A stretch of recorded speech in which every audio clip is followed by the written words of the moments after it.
प्यारे विद्यार्थियों, साथियों, आज हम बात करेंगे राज्य के स्वरूप का नवा सिद्धांत, नव मार्क्सवादी परिप्रेक्ष्य या सिद्धांत। डियर स्टूडेंट्स, यह सबसे पहले आपको ये जानना जरूरी है, हालांकि मैंने पिछले जो सिद्धांत उनमें ही बताया था कि चाहे आप इसे सिद्धांत कहें, परिप्रेक्ष्य कहें, दृष्टिकोण कहें, बात एक ही है। तो आज हम राज्य के स्वरूप से संबंधित नवा सिद्धांत ले रहे हैं। वह सिद्धांत कौन सा है?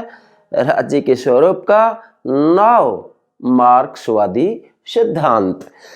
इससे संबंधित प्रश्न भी प्रत्येक प्रकार की प्रतियोगिता परीक्षा में निश्चित रूप में पूछा जाता है, और विशेषकर UGC net, college lecture, school lecturer, UPSC exam में निश्चित रूप में से संबंधित 2 प्रश्न पूछे जाते हैं। ध्यान दीजिएगा प्राणों से प्यारे विद्यार्थियों।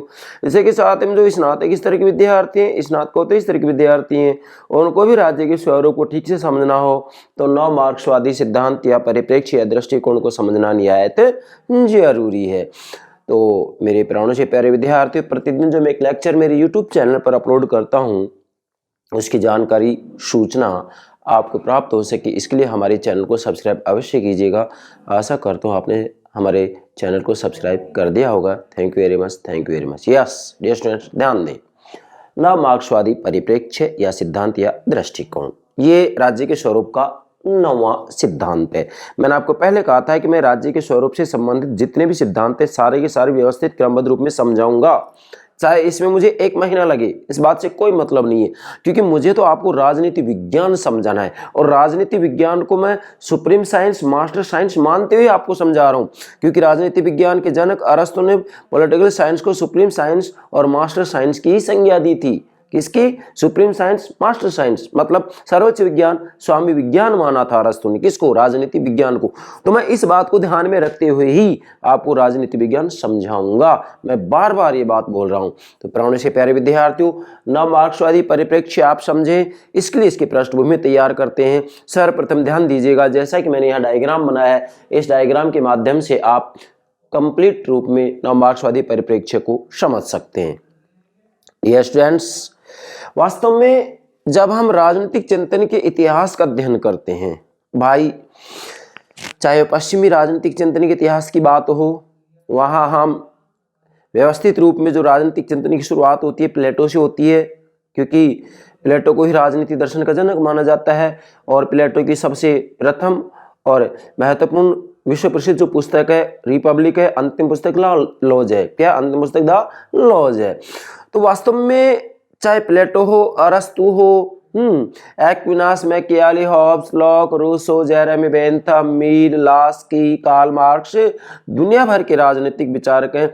तो हम पश्चिमी राजनीतिक चिंतन के इतिहास का अध्ययन करते हैं, या भारत की राजनीतिक चिंतन का इतिहास करते हैं, जिसमें हम मनु, कौटिल्य, शुक्र, बृहस्पति, सोमदेव, शुरू इत्यादि के नाम ले सकते हैं।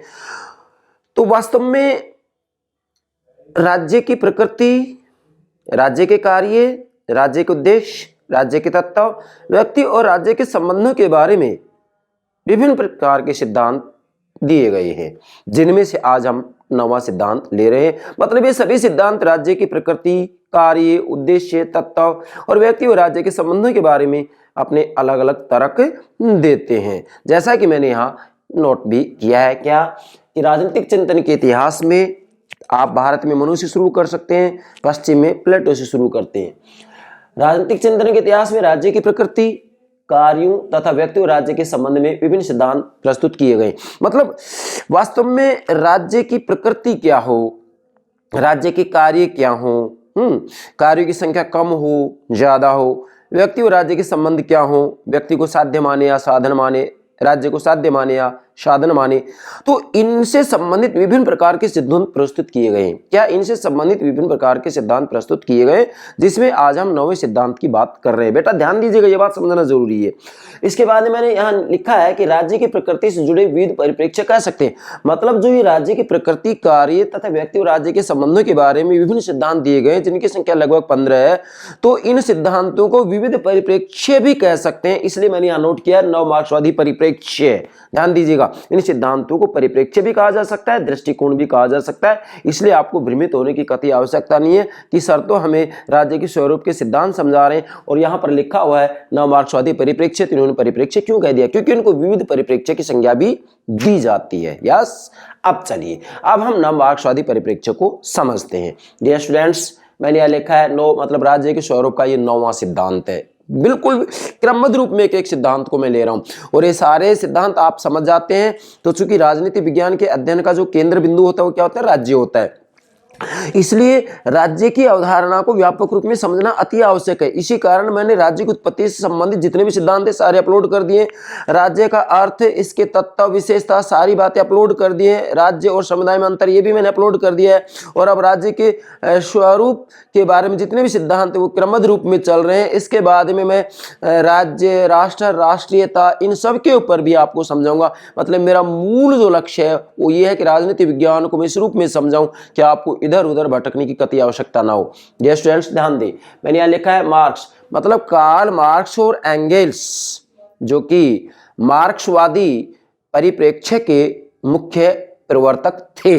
क्योंकि आज तो हम नव मार्क्सवाद की चर्चा कर रहे हैं, क्या आज हम नव मार्क्सवादी परिप्रेक्ष्य की चर्चा कर रहे हैं, लेकिन इसकी पृष्ठभूमि तैयार करना जरूरी है भाई। मार्क्सवादी जो सिद्धांत है या मार्क्सवादी जो परिप्रेक्ष्य है इसके मुख्य प्रवर्तक कौन है? कार्ल मार्क्स और एंगेल्स।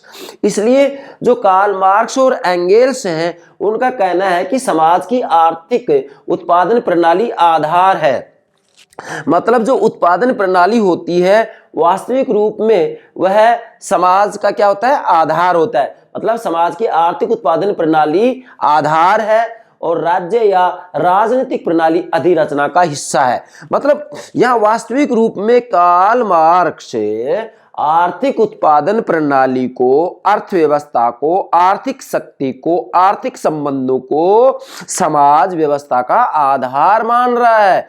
और जो अधिरचना मानता है कार्ल मार्क्स और एंगेल्स, वो अधिरचना वास्तविक रूप में राजनीति को, धर्म को, कानून को, संस्कृति को, इनको जो है अधिरचना मानता है। तो यहां पर जो राज्य है वो राज्य अधिरचना का ही एक हिस्सा है। इसलिए बेटा ध्यान देंगे, यहां पर दो शब्द आ रहे हैं, आधार और अधिरचना। वास्तविक रूप में समाज का जो आधार है वो आधार है आर्थिक उत्पादन प्रणाली या आर्थिक शक्ति, और जो राज्य या राजनीतिक प्रणाली है वो वास्तविक रूप में अधिरचना का हिस्सा है। मतलब जो राज्य या राजनीतिक प्रणाली है या मैं कहूं कानून, संस्कृति, धर्म, नैतिकता, न्याय, ये सब वास्तविक रूप में कार्ल मार्क्स कह रहे हैं कि आर्थिक उत्पादन प्रणाली पर आधारित होते हैं। मतलब जैसे ही आधार में मतलब आर्थिक उत्पादन प्रणाली में परिवर्तन होगा वैसे अधिरचना में भी परिवर्तन होगा। मतलब राज्य या राजनीतिक प्रणाली में भी परिवर्तन होगा, संस्कृति में परिवर्तन होगा, कानून में परिवर्तन होगा, धर्म में परिवर्तन होगा, नैतिकता में परिवर्तन होगा, न्याय में परिवर्तन होगा। मतलब यहाँ कार्ल मार्क्स कह रहे हैं कि जैसे ही आधार में परिवर्तन होगा अधिरचना में भी परिवर्तन होगा। क्यों? क्योंकि अधिरचना आधार पर आधारित है। कौन कह रही है ये बात? कार्ल मार्क्स कह रहे हैं, एंगेल्स कह रहे हैं। हालांकि हमें तो नव मार्क्सवादी परिप्रेक्ष्य को समझना है, तो ये तभी समझेंगे जब पहले आप पृष्ठभूमि के रूप में कार्ल मार्क्स और एंगेल्स की विचारधारा को समझ जाएंगे। तो बेटा यहां तक ये बात क्लियर होगी। उसके बाद मैंने लिखा है राजनीतिक शक्ति आर्थिक शक्ति का कवच है। मतलब मार्क्स और एंगेल्स ये कह रहे हैं जो राजनीतिक शक्ति है, जो पॉलिटिकल पावर है, वह आर्थिक शक्ति का कवच है। मतलब ये आर्थिक शक्ति का कवच है। कौन? राजनीतिक शक्ति। इसका मतलब ये है कार्ल मार्क्स कह रहे हैं कि जिसके पास में आर्थिक शक्ति होगी उसके हाथों में ही राजनीतिक शक्ति होगी। और यहां पर वास्तविक रूप में राजनीतिक शक्ति का प्रयोग जो श्रमिक और मजदूर हैं अर्थात जो सर्वहारा वर्ग है उसके शोषण के लिए जो है राजनीतिक शक्ति का प्रयोग किया जाता है। जैसा कि मैंने पिछले लेक्चर में आपको समझाया भी है, किसमें? मार्क्सवादी परिप्रेक्ष्य में। बेटा उसको आपको समझना जरूरी है। तो यहां मैंने लिखा है राजनीतिक शक्ति आर्थिक शक्ति का कवच है, या राजनीतिक शक्ति आर्थिक क्या राजनीतिक शक्ति आर्थिक शक्ति के कवच के रूप में काम करती है। कौन कहता है? मार्क्स और एंगेल्स। इसके बाद में लिखा है कि राज्य को केवल प्रभुत्वशाली वर्ग के हाथ की कठपुतली के रूप में देखा है। मतलब मार्क्स और एंगेल्स ने राज्य को केवल प्रभुत्वशाली वर्ग के हाथ की कठपुतली के रूप में देखा है, जो कि वास्तविक रूप में चूंकि प्रभुत्वशाली वर्ग जो होता है वो धनवान होता है, इसलिए जो पराधीन वर्ग होता है वो जो है गरीब होता है। इसलिए जो धनवान व्यक्ति हैं वो निर्धन लोगों को वास्तविक रूप में एक कठपुतली के रूप में प्रयोग करते हैं। मतलब प्रभुत्वशाली वर्ग वास्तविक रूप में पराधीन वर्ग का शोषण करते हैं, पराधीन वर्ग का प्रयोग जो है एक उपकरण के रूप में करते हैं, साधन के रूप में करते हैं, कठपुतली के रूप में करते हैं। इसलिए मार्क्स और एंगल्स कहते हैं कि राज्य तो वास्तविक रूप में शोषण का एक यंत्र है। ये मार्क्स और एंगल्स कह रहे हैं। तो इसका मतलब यहां जो ये मार्क्सवादी परिप्रेक्ष्य है इसकी चर्चा की है अभी तक हमने। अब हमें तो नव मार्क्सवादी सिद्धांत को समझना है। मतलब मार्क्सवादी सिद्धांत ये कह रहा है कि राज्य शोषण का एक यंत्र है। मतलब पूंजीपतियों ने अपनी सुरक्षा के लिए राज्य का आविष्कार किया है। राज्य वास्तविक रूप में पूंजीपति वर्ग की रक्षा करता है। और जो मार्क्सवादी परिप्रेक्ष्य के प्रमुख प्रवर्तक हैं मार्क्स और एंगल्स, वो ये कह रहे हैं कि वास्तविक रूप में यहाँ पर जो धनवान व्यक्ति होते हैं, क्या जो धनवान व्यक्ति होते हैं उनके हाथ में आर्थिक शक्ति होती है। आर्थिक शक्ति होती है तो उनका कहना है कि जिनके हाथ में आर्थिक शक्ति होती है उनके हाथ में राजनीतिक शक्ति होती है। इसलिए जो पराधीन वर्ग है, मतलब जो गरीब वर्ग है, उनका जो है इनके द्वारा शोषण किया जाता है। इसलिए मैंने लिखा है कि राज्य को केवल प्रभुत्वशाली वर्ग के हाथ की कठपुतली के रूप में देखा है। मतलब मार्क्स और एंगल्स ने राज्य को केवल प्रभुत्वशाली वर्ग के हाथ की कठपुतली के रूप में देखा है। मतलब प्रभुत्वशाली वर्ग पराधीन वर्ग का शोषण करता है। ये तो कहता है मार्क्सवादी परिप्रेक्ष्य। अब हमें तो समझना है नव मार्क्सवादी परिप्रेक्ष्य को बेटा। अब इसमें संशोधन करना, ध्यान दें। जर्मन समाज वैज्ञानिक मैक्स वेबर, जिनका जन्म 1864 में होता है, 1920 में मृत्यु होती है, मार्क्स के इस आर्थिक नियतिवाद का खंडन करते हुए राज्य शक्ति की स्वायत्तता का सिद्धांत प्रस्तुत करते हैं। मतलब जो जर्मन समाज वैज्ञानिक है मैक्स वेबर मार्क्स के इस आर्थिक नियतिवाद का मतलब यहां ये होता है, जैसे मैंने यहां लिखा भी है, आर्थिक नियतिवाद, आधार और अधिरचना। मतलब आर्थिक नियतिवाद ये कहता है कि आधार में जैसे परिवर्तन होगा, मतलब आर्थिक उत्पादन प्रणाली में जैसे परिवर्तन होगा, अधिरचना मतलब यहां पर जो राज्य या राजनीतिक प्रणाली है उसमें भी परिवर्तन होगा, क्योंकि राज्य या राजनीतिक प्रणाली अधिरचना का एक हिस्सा है।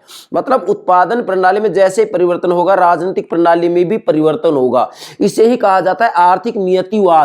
तो इस आर्थिक नियतिवाद का मैक्स वेबर ने खंडन किया है। मतलब मार्क्स की इस बात को मैक्स वेबर ने स्वीकार नहीं किया है। ठीक है बेटा, तो ध्यान दें, इस आर्थिक नियतिवाद का खंडन करते हुए राज्य शक्ति की स्वायत्तता का सिद्धांत प्रस्तुत किया। मतलब इन्होंने राज्य शक्ति की स्वायत्तता का सिद्धांत प्रस्तुत किया। इसका मतलब यह है कि भाई आधार मतलब आर्थिक उत्पादन प्रणाली में जैसे परिवर्तन होगा, तो इसका मतलब ये नहीं है कि राज्य या राजनीतिक प्रणाली में अर्थात अधिरचना में भी परिवर्तन होगा। इसका ये मतलब नहीं है, क्योंकि इन्होंने राज्य शक्ति की स्वायत्तता का सिद्धांत प्रस्तुत किया है कि राज्य अपने आप में स्वायत्त है, क्योंकि राज्य के द्वारा वास्तविक रूप में कानून बनाए जाते हैं, कानूनों की क्रियान्विति की जाती है और इसके बाद में कानून का उल्लंघन करने वालों को यहाँ दंड भी दिया जाता है। इसलिए राज्य शक्ति की स्वायत्तता का सिद्धांत इन्होंने प्रस्तुत किया है। जबकि कार्ल मार्क्स और एंगल्स तो स्पष्ट रूप में कह रहे हैं कि आर्थिक उत्पादन प्रणाली में जैसे परिवर्तन होगा, मतलब आधार में जैसे परिवर्तन होगा, राजनीतिक प्रणाली अर्थात अधिरचना में वैसे ही परिवर्तन हो जाएगा।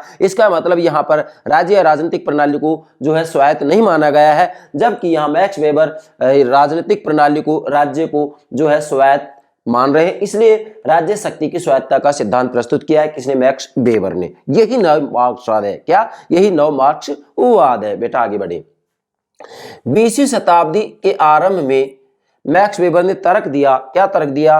कि राज्य के पास अपने शक्तिशाली संसाधन होते हैं, उसे विधि सम्मत बल प्रयोग का अधिकार प्राप्त है जो निजी हितों की पहुंच के बाहर है। अब बेटा समझे, मतलब यहां 20वीं शताब्दी के आरंभ में मैक्स वेबर ने तर्क दिया, मतलब कार्ल मार्क्स और एंगल्स की बात का खंडन कर रहे हैं। इनकी बात को स्वीकार नहीं कर रहे हैं कि भाई आधार में परिवर्तन होगा, मतलब आधार में परिवर्तन होगा तो अधिरचना में भी परिवर्तन होगा। भाई मार्क्स तो ये कह रहे हैं कि उत्पादन प्रणाली अर्थात आधार में परिवर्तन जैसे होगा तो अधिरचना अर्थात राजनीतिक प्रणाली में परिवर्तन होगा। लेकिन यह मैक्स वेबर इस बात को स्वीकार नहीं कर रहे हैं। क्या कह रहे हैं ये? कि 20वीं शताब्दी के आरंभ में मैक्स वेबर तर्क देते हुए कह रहे हैं कि राज्य के पास अपने शक्तिशाली संसाधन होते हैं। इनका कहना है कि राज्य के पास अपने शक्तिशाली संसाधन होते हैं, मतलब इन्होंने राज्य शक्ति की स्वायत्तता का सिद्धांत दिया है, इसलिए राज्य के पास अपने शक्तिशाली संसाधन होते हैं। और जब राज्य के पास अपने शक्तिशाली संसाधन होते हैं तो उत्पादन प्रणाली के साथ राज्य प्रणाली में परिवर्तन नहीं हो सकता। ये बात कह रहे हैं मैक्स वेबर।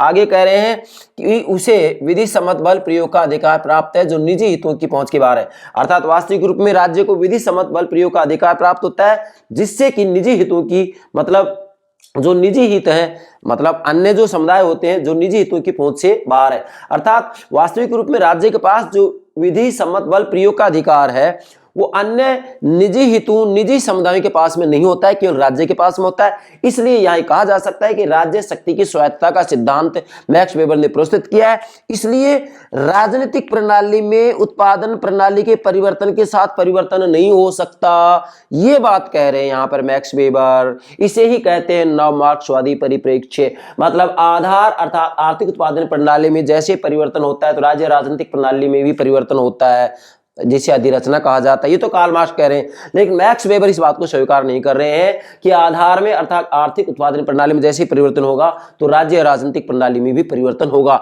या आधार में जैसे परिवर्तन होगा तो अधिरचना में परिवर्तन होगा। ये जो है मार्क्स स्वीकार करते हैं, लेकिन मैक्स वेबर स्वीकार नहीं करते। इसलिए इन्होंने राज्य शक्ति की स्वायत्तता का सिद्धांत दिया है, अर्थात आधार में परिवर्तन होगा तो ये कोई जरूरी नहीं है कि राज्य या राजनीतिक शक्ति में भी परिवर्तन होगा या राजनीतिक प्रणाली में भी परिवर्तन होगा। ध्यान दीजिएगा, आगे बढ़ते हैं बेटा। यहां इसके बाद में यहां अधिकारी तंत्र के रूप में ऐसा शक्तिशाली संगठन है जो राज्य की नीतियां बनाना, क्रियान्वित करना, क्रियान्वयन का निरीक्षण करता है। अब ध्यान दें, वास्तविक रूप में राज्य, यहां जो मैक्स वेबर वो कह रहे हैं कि राज्य के पास अधिकारी तंत्र के रूप में, चूंकि राज्य यहां विधि सम्मत बल प्रयोग का अधिकार रखता है जो कि निजी हितों की पहुंच से बाहर है, अन्य जो निजी हित है उनके पास ये अधिकार नहीं होता है, अन्य जो निजी समुदाय होते हैं उनके पास ये अधिकार नहीं होता है, राज्य के पास अधिकार होता है ये।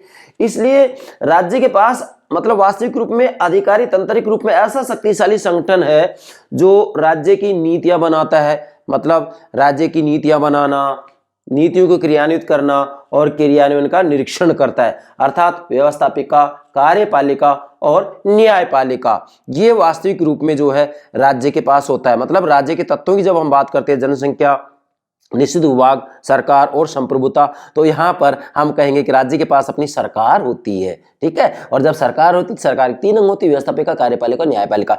इसलिए राज्य के पास अधिकारी तंत्र के रूप में ऐसा शक्तिशाली संगठन है जो राज्य की नीतियां बनाना, क्रियान्वित करना और क्रियान्वयन का निरीक्षण करता है, जबकि अन्य संगठनों के पास में ये नहीं होता है। अतः ये कहा जा सकता है कि वास्तविक रूप में राज्य शक्ति की स्वायत्तता का ही सिद्धांत दिया है मैक्स वेबर ने। इनका कहना है कि आधार में अर्थात उत्पादन प्रणाली में जैसे परिवर्तन होगा तो कोई जरूरी नहीं है कि अधिरचना में भी, अर्थात अधिरचना अर्थात राज्य या राजनीतिक प्रणाली में भी परिवर्तन हो, ये कोई जरूरी नहीं है। कौन कह रहे हैं? Max weber. यही नई मार्क्सवादी परिप्रेक्ष्य है, यही नई मार्क्सवादी, क्या बोल रहा हूं, यही नव मार्क्सवादी परिप्रेक्ष्य है। फिर से बोल रहा हूं, यही नव मार्क्सवादी परिप्रेक्ष्य है, समझिएगा बेटा, इसकी गंभीरता में जाना जरूरी है हमें। चलिए आगे बढ़ते हैं। अतः राज्य वर्ग विशेष के हितों की रक्षा का साधन नहीं माना जा सकता है। मतलब यह वास्तविक रूप में चूंकि राज्य अधिकारी तंत्र के रूप में ऐसा शक्तिशाली संगठन है जो राज्य की नीतियां बनाता है, क्रियान्वित करता है और क्रियान्वयन का निरीक्षण करता है। मतलब वास्तविक रूप में कानून के हिसाब से जो नीतियां हैं उनको क्रियान्वित किया जा रहा है नहीं, उनका निरीक्षण करता है और ये काम न्यायपालिका करती है। और जब ऐसा है तो आप कह सकते हैं अतः राज्य वर्ग विशेष के हितों की रक्षा का साधन नहीं माना जा सकता। मतलब राज्य किसी वर्ग विशेष के हितों की रक्षा का साधन नहीं है, जबकि मार्क्सवादी परिप्रेक्ष्य के अंतर्गत कार्ल मार्क्स और एंगल्स ने इस बात को स्वीकार किया है कि राज्य वर्ग विशेष के हितों की रक्षा करता है, जबकि यहां पर नव मार्क्सवादी परिप्रेक्ष्य के अंतर्गत मैक्स वेबर इस बात को स्वीकार नहीं कर रहे हैं, क्या, कि राज्य वर्ग विशेष के हितों की रक्षा का साधन नहीं माना जाता है। मतलब ये किसी वर्ग विशेष के हितों की रक्षा का साधन नहीं है, जबकि मार्क्सवादी परिप्रेक्ष्य के अंतर्गत कार्ल मार्क्स और एंगल्स इस बात को स्वीकार कर रहे हैं और मैक्स वेबर इस बात को स्वीकार नहीं कर रहे। यही नव मार्क्सवादी परिप्रेक्ष्य। चलिए बेटा आगे बढ़ते हैं। इसके बाद में यहां से इसका श्री गणेश करते महत्वपूर्ण रूप में इतालवी दार्शनिक, मतलब इटली के इतालवी दार्शनिक एंटोनियो ग्राम्सी, नोट करें बेटा, क्या नाम है इनका, एंटोनियो ग्राम्सी, जिनका जन्म 1891 में होता है, मृत्यु 1937 में होती है।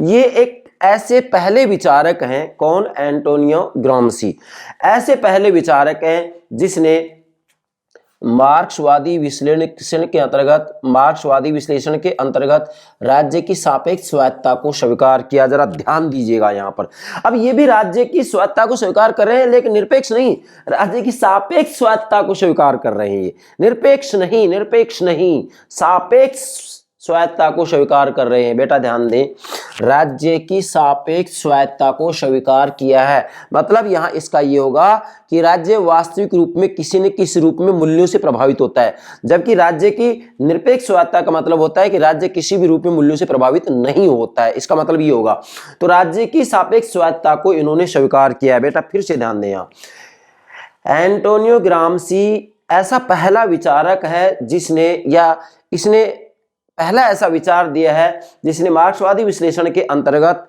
राज्य की सापेक्ष स्वायत्तता को स्वीकार किया है। मतलब इन्होंने मार्क्सवाद का विश्लेषण किया है, लेकिन मार्क्सवादी विश्लेषण के अंतर्गत ही राज्य की सापेक्ष स्वायत्तता को स्वीकार किया है। अर्थात राज्य की स्वायत्तता को तो स्वीकार किया है कि भी आधार में जैसे परिवर्तन होगा, मतलब आर्थिक उत्पादन प्रणाली में जैसे परिवर्तन होगा तो राज्य या राजनीतिक प्रणाली में परिवर्तन होगा। मतलब इस बात को स्वीकार तो नहीं कर रही है कि भी आधार में परिवर्तन होगा तो अधिरचना में भी परिवर्तन होगा, इस बात को स्वीकार नहीं कर रहे, लेकिन इसके साथ में ये कह रहे हैं कि किसी न किसी रूप में राज्य मूल्यों से प्रभावित होता है। और मूल्यों को समझाने के लिए इन्होंने यहाँ पर आगे दो प्रकार की संरचना को उल्लेख किया, जिसको मैं समझाऊंगा। तो आप यहाँ नोट करेंगे, राज्य की सापेक्ष स्वायत्तता को इन्होंने स्वीकार किया है। किसने?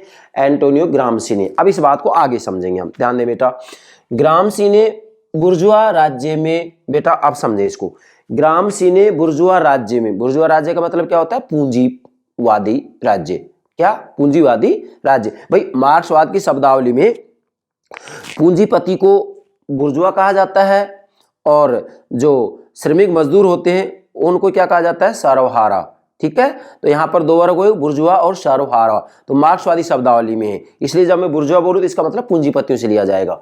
तो ग्राम्शी ने बुर्जुआ राज्य में, मतलब पूंजीपति राज्य में प्रभुत्व की संरचनाओं के दो स्तरों की पहचान की है। मतलब एंटोनियो ग्राम्शी ने ये बात तो कह दी है कि राज्य की सापेक्ष स्वायत्तता को स्वीकार कर रहे हैं, निरपेक्ष स्वायत्तता को स्वीकार नहीं कर रहे हैं, जबकि यहाँ पर इन्होंने निरपेक्ष स्वायत्तता को स्वीकार किया है। लेकिन ग्राम्शी ने बुर्जुआ राज्य में प्रभुत्व की संरचनाओं के दो स्तरों की पहचान की है। अर्थात इनका कहना है कि राज्य में प्रभुत्व की दो संरचनाएं होती हैं, इन संरचनाओं के आधार पर राज्य समाज पर भी अपना प्रभुत्व स्थापित करता है। मतलब इन दो संरचनाओं के आधार पर राज्य समाज पर अपना प्रभुत्व स्थापित करता है, राज्य का अपना प्रभुत्व स्थापित हो जाता है इन दो संरचनाओं के आधार पर। दो संरचनाएं कौन कौन सी हैं? नंबर एक राजनीतिक समाज, दो नागरिक समाज। बेटा समझे अब इसको। राजनीतिक समाज क्या होता है? मतलब राजनीतिक समाज के माध्यम से वास्तविक रूप में जो बुर्जुआ राज्य है, पूंजीपति राज्य है, वो जो है वास्तविक रूप में समाज पर प्रभुत्व स्थापित करता है। तो राजनीतिक समाज में क्या होगा? राजनीतिक समाज के अंतर्गत राज्य शक्ति को व्यक्त करता है और बल प्रयोग का सहारा लेता है। मतलब यहाँ पर राज्य शक्ति को व्यक्त करता है और बल प्रयोग का सहारा लेता है। बल प्रयोग के माध्यम से राज्य समाज पर अपना प्रभुत्व स्थापित करता है। किसमें? राजनीतिक समाज में। दूसरी संरचना क्या होती है? नागरिक समाज। मतलब यहां तो राज्य शक्ति का प्रयोग करेगा। यहां मूल संरचना क्या होगी बेटा? राज्य होगी, जो कि बल प्रयोग का सहारा लेगा और बल प्रयोग के माध्यम से समाज पर अपना प्रभुत्व स्थापित करेगा। कौन? राज्य। यस। दूसरा है नागरिक समाज। अब जो ये नागरिक समाज है, यहां पर वास्तविक रूप में देखा जाए तो ये आधार के निकट है। आधार के निकट मतलब जैसे यहाँ पर आधार आर्थिक उत्पादन प्रणाली को माना है और कहा है कि आधार में जैसे परिवर्तन होगा, मतलब आर्थिक उत्पादन प्रणाली में जैसे परिवर्तन होगा, आर्थिक संबंध में जैसे परिवर्तन होगा, आर्थिक शक्ति में जैसे परिवर्तन होगा, वैसे ही अधिरचना अर्थात राज्य राजनीतिक प्रणाली में परिवर्तन होगा। तो यहाँ पर वास्तविक रूप में जो एंटोनियो ग्राम्शी हैं, वो ये जो नागरिक समाज है इसको आधार के निकट मानते हैं और समाज पर अपना प्रभुत्व स्थापित करने के लिए सहमति का सहारा लेता है। मतलब वास्तविक रूप में यहाँ पर जो राज्य होता है वह समाज पर अपना प्रभुत्व स्थापित करने के लिए सहमति का सहारा लेता है। और जब सहमति का सहारा लेता है, मतलब यहाँ राज्य को जनता की सहमति मिले, तो सहमति जब मिलती है तो वो जो राज्य है वो वैध बन जाता है। राज्य के द्वारा जब बल प्रयोग किया जाएगा तो वो वैध बल प्रयोग हो जाएगा, अवैध नहीं होगा। मतलब यहाँ पर जनता की सहमति चाहे दिखावे के रूप में ली जाए, लेकिन सहमति ली जाती है। एंटोनियो ग्राम्शी कह रहे हैं बात। तो कैसे? यहाँ पर नागरिक समाज की संरचनाएं कौन सी हैं जिनके आधार पर वास्तविक रूप में जो राज्य होता है, पूंजीवादी जो राज्य होता है, वो जनता की सहमति लेता है। किससे लेता है? नागरिक समाज की संरचनाएं जैसे परिवार पाठशाला और धार्मिक संस्थाएं आदि नागरिकों को समाज में स्वीकृत व्यवहार के नियमों से परिचित कराती है और शिक्षा देती है कि उन्हें शासक वर्गों का तथा निजी संपत्ति के प्रति स्वाभाविक सम्मान का भाव रखना चाहिए। मतलब यहाँ एंटोनियो ग्राम्शी कह रहे हैं कि जो बुर्जुआ राज्य है, बुर्जुआ वास्तविक रूप में राज्य में प्रभुत्व की संरचनाओं को 2 स्तरों में पहचान की जाती है। फिर से देखें, ग्राम्शी ने बुर्जुआ राज्य में प्रभुत्व की संरचनाओं के 2 स्तरों की पहचान की है, जिनके आधार पर वास्तविक रूप में समाज पर प्रभुत्व स्थापित किया जाता है। मतलब बुर्जुआ के द्वारा क्या, मैं फिर बोल रहा हूं, बुर्जुआ राज्य में, पूंजीपति राज्य में, पूंजीवादी राज्य में प्रभुत्व की संरचनाओं के 2 स्तर बताए इन्होंने, नागरिक समाज और राजनीतिक समाज। ठीक है, नंबर 1 राजनीतिक समाज, नंबर 2 नागरिक समाज। तो इनके आधार पर समाज पर एक प्रभुत्व स्थापित करता है कौन, जो ये पूंजीवादी राज्य है। कैसे, राजनीतिक समाज में तो राज्य शक्ति को व्यक्त करता है और बल प्रयोग का सहारा लेता है, बल प्रयोग के माध्यम से ये समाज पर प्रभुत्व स्थापित करता है कौन, पूंजीवादी राज्य। लेकिन जो नागरिक समाज होता है, नागरिक समाज में क्या होता है कि ये वास्तविक रूप में जो ये नागरिक समाज की संरचनाएं, परिवार, पाठशाला और धार्मिक संस्थाएं, इनको जो बुर्जुआ राज्य होता है ये अपने मूल्यों के अनुरूप व्यवहार करने के लिए प्रेरित करता है। तो ऐसी स्थिति में फिर यहां पर इनको जनता की सहमति मिलती है और जब सहमति मिल जाती है तो ये राज्य एक वैध राज्य बन जाता है। तो बेटा ध्यान देंगे, नागरिक समाज, फिर से बोल रहा हूं, आधार के निकट है ये और समाज पर अपना प्रभुत्व स्थापित करने के लिए सहमति का सहारा लेता है। सहमति किससे लेगा ये, नागरिक समाज की संरचनाएं, परिवार, पाठशाला और धार्मिक संस्थाएं आदि नागरिकों को समाज में स्वीकृत व्यवहार के नियमों से परिचित कराती है और उसे शिक्षा देती है कि उन्हें शासक वर्गों तथा निजी संपत्ति के प्रति स्वाभाविक सम्मान का भाव रखना चाहिए।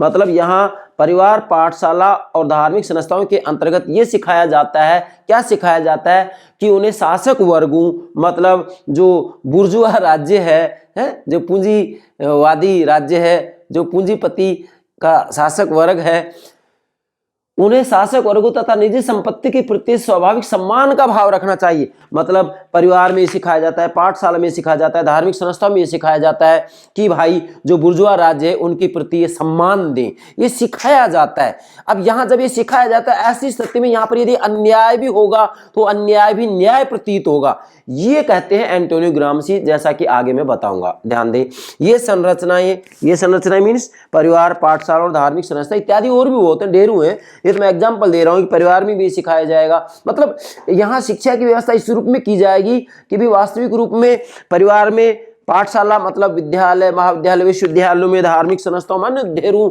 संस्थाएं उनके अंतर्गत शिक्षा इस रूप में दी जाएगी जिससे कि जो जनता होती है वो जनता वास्तविक रूप में बुर्जुआ राज्य को सम्मान की दृष्टि से देखे और ये इस रूप में देखे कि हमारे हित में कार्य कर रहा है, जबकि सच्चाई ये नहीं है। तो ध्यान दें, ये संरचनाएं, मतलब यहाँ परिवार, पाठशाला और धार्मिक संस्थाएं, ये संरचनाएं बुर्जुआ समाज के नियमों को वैधता प्रदान करती हैं। आप जरा गौर कीजिएगा, एंटोनियो ग्राम्शी कह रहे हैं कि जो ये संरचनाएं हैं, परिवार, पाठशाला और धार्मिक संस्थाएं, ये बुर्जुआ समाज के नियमों को वैधता प्रदान करते हैं। बुर्जुआ मतलब पूंजीपति या पूंजीवादी समाज के नियमों को वैधता प्रदान करती है ताकि उनमें निहित अन्याय भी न्याय प्रतीत हो। मतलब जो ये परिवार, पाठशाला और धार्मिक संस्थाएं हैं, ये संरचनाएं वास्तव में पूंजीवादी राज्य को वास्तविक रूप में वैधता प्रदान करती हैं, जिससे कि वास्तविक रूप में उस पूंजीवादी राज्य में यदि अन्याय भी हो रहा है तो अन्याय भी न्याय प्रतीत हो, क्योंकि जनता अपनी सहमति दे रही है। ये कहते हैं एंटोनियो ग्राम्शी।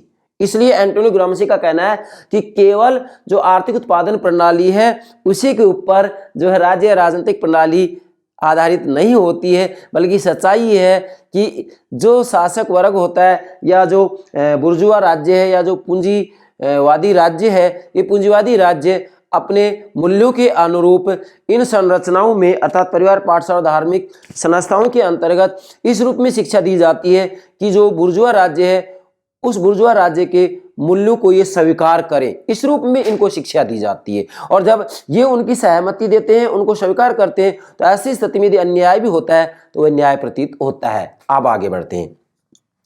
ग्राम्शी ने नागरिक समाज की संरचनाओं को वैधता स्थापक संरचनाएं कहा है। बेटा एग्जाम पूछ लिया जाता है। ग्राम्शी ने नागरिक समाज की संरचनाओं को वैधता स्थापक संरचनाएं कहा है। ये जो नागरिक समाज की संरचनाएं जैसे परिवार, पाठशाला और धार्मिक संस्थाएं, इनको क्या कहा है? वैधता स्थापक संरचनाएं। मतलब ये वास्तविक रूप में बुर्जुआ राज्य को वैधता प्रदान करती है, अर्थात बुर्जुआ राज्य को ये जो संरचनाएं ये सहमति देती हैं, सहमति देती हैं कि आप हमारे ऊपर शासन कीजिएगा। ठीक है, वैधता का मतलब होता है जनता की सहमति, मतलब जब राज्य व्यवस्था को जनता की जो सहमति दी जाती है वही वैधता कहलाती है, या शासक और शासित वर्ग में जो आपसी सहमति होती है वह सहमति वैधता कहलाती है। और यहाँ पर जो सहमति प्राप्त की जा रही है वह सहमति नागरिक समाज की जो ये संरचना है, परिवार, पाठशाला और धार्मिक संस्थाएं, इनके माध्यम से प्राप्त की जा रही है। इसलिए जब ऐसा किया जाता है तो यहाँ पर अन्याय भी न्याय प्रतीत होने लग जाता है। फिर मैंने लिखा है कि बुर्जुआ समाज को यहाँ वास्तविक रूप में इनके द्वारा, मतलब जो ये नागरिक समाज की संरचनाएं हैं, ये बुर्जुआ समाज को सहायता देती हैं, मतलब पूंजीवादी राज्य को ये सहायता देती हैं। और क्यों देती हैं? जिससे कि कोई सत्ता को चुनौती न दे पाए। मतलब यहाँ जो बुर्जुआ राज्य है वो इन नागरिक संरचनाओं से या नागरिक समाज की संरचनाओं से, परिवार, पाठशाला और धार्मिक संस्थाओं से इसलिए जो है सहमति प्राप्त करते हैं या इनके सहारे की आवश्यकता इसलिए लेते हैं जिससे कि कोई भी सत्ता को चुनौती न दे पाए। क्यों चुनौती नहीं देगा? क्योंकि उन्होंने वैधता प्राप्त कर ली है। किससे? जनता से। और ये संरचनाएं कौन सी हैं? जैसे मैंने बता दिया है, परिवार, पाठशाला और धार्मिक संस्थाएं, मतलब इनको ऐसी शिक्षा दी जाती है जिससे कि बुर्जुआ राज्य को स्वीकार करे। और जब बुर्जुआ राज्य को स्वीकार करेंगे, उसका सहारा देंगे, उसकी सहायता करेंगे, उसे सहमति देंगे, तो इससे फिर बुर्जुआ राज्य की सत्ता को कोई चुनौती नहीं दे सकता। आप ध्यान दें। इसके बाद में बुर्जुआ समाज की स्थिरता इन्हीं संरचनाओं की कार्यकुशलता पर आश्रित है। एंटोनियो ग्राम्सी कह रहे हैं कि वास्तविक रूप में जो बुर्जुआ समाज है, जो पूंजीवादी समाज है, पूंजीवादी राज्य है, उसकी स्थिरता इन्हीं संरचनाओं की कार्यकुशलता पर आश्रित है। अर्थात जो ये परिवार, पाठशाला और धार्मिक संस्थाएं हैं, इन्हीं की कार्यकुशलता के ऊपर बुर्जुआ समाज की स्थिरता निर्भर करती है। और वास्तविक रूप में जो बुर्जुआ राज्य है वह इन संरचनाओं को इसी रूप में शिक्षा देता है। किस रूप में? जो इनका मूल्य होते हैं, इन मूल्यों को परिवार, पाठशाला मतलब विद्यालय, महाविद्यालय, विश्वविद्यालय, धार्मिक संस्थाओं के अंतर्गत सिखाया जाता है जिससे कि बुर्जुआ राज्य को कुछ चुनौती नहीं दे। ये कहते हैं एंटोनियो ग्राम्सी। बेटा अब इसका निष्कर्ष आगे निकलेगा, अब ध्यान दें। और जब कभी नागरिक समाज इन संरचनाओं के माध्यम से असहमति की रोकथाम में विफल हो जाता है तब राज्य बल प्रयोग मूलक संरचनाओं का सहारा लेता है। अब जरा गौर कीजिएगा और मान लीजिएगा, जब कभी नागरिक समाज इन संरचनाओं के माध्यम से, मतलब ये नागरिक समाज होगा, संरचनाएं परिवार, पाठशाला, धार्मिक संस्थाएं होगी, तो जब कभी नागरिक समाज इन संरचनाओं के माध्यम से असहमति की रोकथाम में विफल हो जाता है, मतलब जब कभी ऐसी स्थिति आ जाए कि भी नागरिक समाज इन संरचनाओं के माध्यम से, परिवार, पाठशाला, धार्मिक संस्थाओं के माध्यम से जनता की जो असहमति है उस असहमति की रोकथाम में विफल हो जाता है, तब क्या होता है? तब राज्य बल प्रयोग मूलक संरचनाओं का सहारा लेता है। अर्थात फिर ये राजनीतिक समाज अर्थात राज्य शक्ति को व्यक्त करता है और बल प्रयोग का सहारा लेता है, तब ये राजनीतिक समाज की संरचनाओं का प्रयोग करता है। ध्यान दीजिएगा, करता है। इसीलिए यहां निष्कर्ष ये निकलेगा। फिर अब बेटा यहां समझना है आपको। अब निष्कर्ष क्या निकला है? निष्कर्ष ये है कि साम्यवादी आंदोलन की मूल रणनीति पूंजीवादी राज्य के ढांचे को छिन्न भिन्न करने तक सीमित नहीं रहनी चाहिए। मतलब नव मार्क्सवादी परिप्रेक्ष्य या सिद्धांत ये कह रहा है कि कार्ल मार्क्स और एंगेल्स ने केवल साम्यवादी आंदोलन की मूल रणनीति पूंजीवादी राज्य के ढांचे को छिन्न भिन्न करने तक ही सीमित रखी है, जबकि यहाँ पर एंटोनियो ग्राम्सी या नव मार्क्सवादी सिद्धांत ये कह रहा है कि साम्यवादी आंदोलन की मूल रणनीति पूंजीवादी राज्य के ढांचे को छिन्न भिन्न करने तक सीमित नहीं रहनी चाहिए, बल्कि उसे उन मूल्यों और मान्यताओं पर प्रहार करने में भी उतनी तत्परता दिखानी चाहिए जो समाज में बुर्जुआ प्राधान्य को कायम रखने में सक्रिय भूमिका निभाती है। मतलब यहाँ इनका कहना यह है कि केवल पूंजीवादी राज्य के ढांचे को छिन्न भिन्न करने से साम्यवादी समाज की स्थापना नहीं हो जाएगी, बल्कि वास्तविक रूप में उन्हें उन मूल्यों और मान्यताओं पर प्रहार करने में भी उतनी तत्परता दिखानी चाहिए जो समाज में बुर्जुआ प्राधान्य को कायम रखने में सक्रिय भूमिका निभाती है। बुर्जुआ मतलब पूंजीपति, प्राधान्य का मतलब क्या होता है? मैंने यहाँ लिखा भी है। प्राधान्य का मतलब होता है कि जो शासक वर्ग होता है वह अपने मूल्यों के अनुरूप परिवार, पाठशाला और धार्मिक संस्थाओं के अंतर्गत लोगों को इस रूप में शिक्षा दी जाती है जिससे कि वास्तविक रूप में जो बुर्जुआ राज्य है वह अपने मूल्यों को स्वीकार करवा सके। मतलब परिवार, पाठशाला अर्थात विद्यालय, महाविद्यालय, विश्वविद्यालय, धार्मिक संस्थाओं के अंतर्गत जो बुर्जुआ राज्य है वो बुर्जुआ राज्य वास्तविक रूप में अपने मूल्यों के अनुरूप उनको शिक्षा देता है। तो यहाँ पर जो नव मार्क्सवादी परिप्रेक्ष्य वो ये कह रहा है कि उसे उन मूल्यों और मान्यताओं पर प्रहार करने में भी उतनी तत्परता दिखानी चाहिए जो समाज में बुर्जुआ प्राधान्य को कायम रखने में सक्रिय भूमिका निभाती है। इसका मतलब यह है कि पूंजीवादी राज्य के ढांचे को छिन्न भिन्न करने तक सीमित ना रहे आप, बल्कि पूंजीवादी राज्य के ढांचे से आगे बढ़े, और आगे बढ़ेंगे तो क्या करना होगा आपको, उसे उन मूल्यों और मान्यताओं पर प्रहार करने में भी उतनी तत्परता दिखानी चाहिए जो समाज में बुर्जुआ प्राधान्य को कायम रखने में सक्रिय भूमिका निभाती है। मतलब जो बुर्जुआ राज्य है, मतलब पूंजीवादी जो राज्य है, तो इसमें क्या होता है, बुर्जुआ प्राधान्य होता है। बुर्जुआ प्राधान्य का मतलब होता है कि जो ये शासक वर्ग है, शासक वर्ग के अपने मूल्य होते हैं। तो शासक वर्ग मतलब शासक वर्ग कौन होगा, यहाँ पर पूंजीपति होंगे।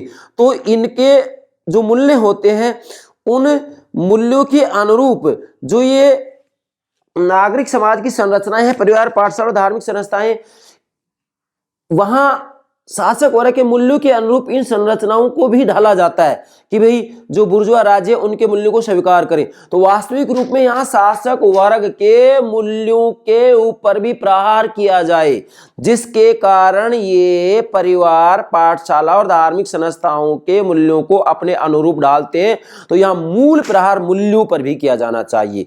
फिर से बता रहा हूं, निष्कर्ष यह है कि साम्यवादी आंदोलन की मूल रणनीति पूंजीवादी राज्य के ढांचे को छिन्न भिन्न करने तक सीमित नहीं रहनी चाहिए। मतलब मार्क्स और एंगल्स तो केवल पूंजीवादी राज्य के ढांचे को छिन्न भिन्न करने तक सीमित है। उनका कहना है कि भी पूंजीपतियों का पूर्ण रूप में सफाया होना चाहिए। लेकिन एंटोनियो ग्राम्सी या नव मार्क्सवादी कह रहे कि नहीं, इसी से काम नहीं चलेगा, बल्कि मूल जो बात है वो तो मूल्यों की है। मतलब जो मूल्य हैं, मान्यताएं हैं, उन मूल्य और मान्यताओं को भी समाप्त किया जाए, उनके ऊपर प्रहार किया जाए। कौन से मूल्य मान्यताओं पर, जो शासक वर्ग अपने मूल्यों के अनुरूप नागरिक समाज की संरचनाओं को ढालता है।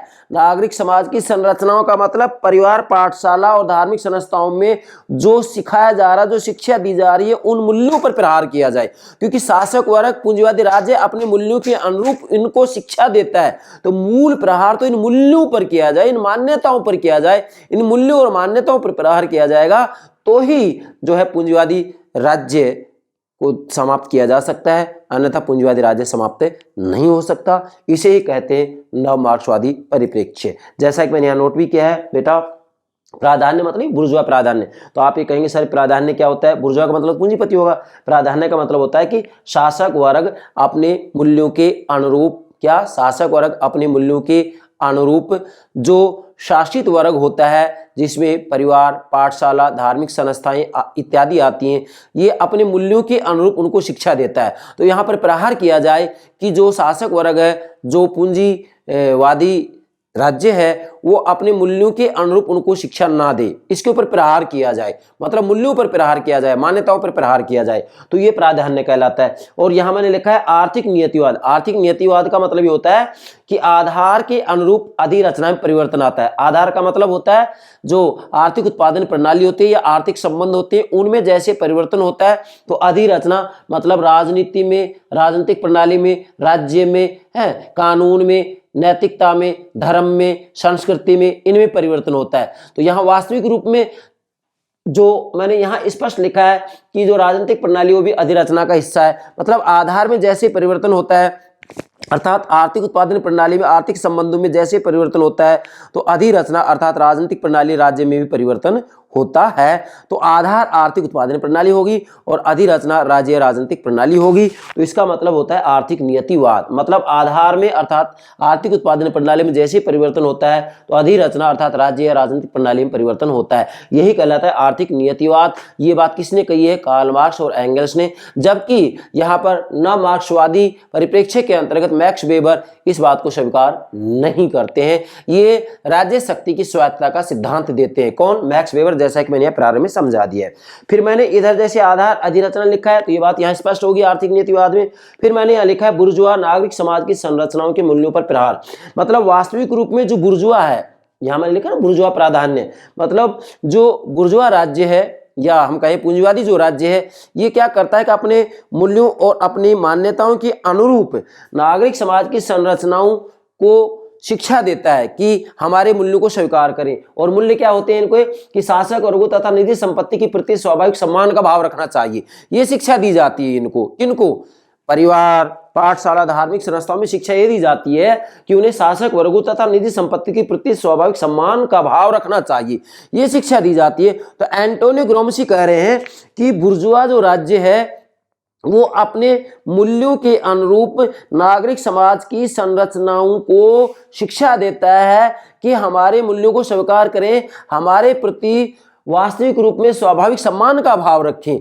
तो एंटोनियो ग्राम्शी यहाँ कह रहे हैं कि वास्तव में नागरिक समाज की संरचनाओं के मूल्यों पर प्रहार किया जाए, तब जाकर के जो है पूंजीवादी राज्य के ढांचे को अस्त व्यस्त किया जा सकता है, अन्यथा उसको समाप्त नहीं किया जा सकता। इसका मतलब यह है कि पूंजीवादी राज्य के मूल्यों के ऊपर ही प्रहार किया जाए, जिन मूल्यों की शिक्षा ये नागरिक समाज की संरचनाएं अर्थात परिवार, पाठशाला मतलब विद्यालय, महाविद्यालय, विश्वविद्यालय और धार्मिक संस्थाओं के अंतर्गत देते हैं, अपने मूल्यों के अनुरूप उनको ढालते हैं। तो यहाँ पर मूल जो प्रहार किया जाए वो मूल्यों पर और मान्यताओं पर किया जाए। जब इनके मूल्य और मान्यताओं पर प्रहार किया जाएगा तो ऐसी स्थिति में ये शासक वर्ग तथा निजी संपत्ति के प्रति स्वाभाविक सम्मान का भाव नहीं रखेंगे, और जब ऐसा भाव नहीं रखेंगे तो डेफिनेटली जो पूंजीवादी राज्य है वह स्वतः ही कमजोर पड़ता चला जाएगा। यही है नव मार्क्सवादी परिप्रेक्ष्य। मुझे पूरा विश्वास है आप जो राज्य के स्वरूप का नवा सिद्धांत है, नव मार्क्सवादी परिप्रेक्ष्य या सिद्धांत या दृष्टिकोण, इसे बेहतर तरीके से समझ गए होंगे। Yes dear students, okay, thank you very much.